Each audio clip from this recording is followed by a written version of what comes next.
Hi, I have a book, and that is History of Magic. The book contains lot of information related to magic. Apart from information, there is magic in it.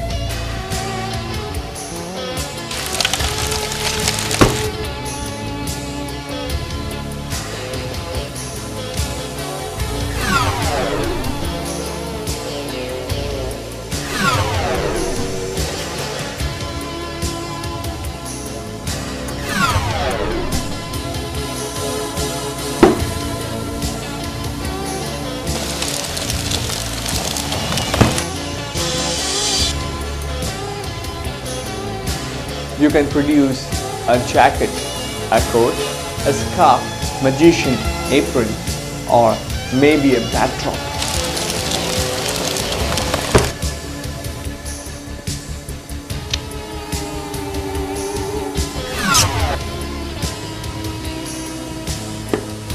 It's a soft toy for kids.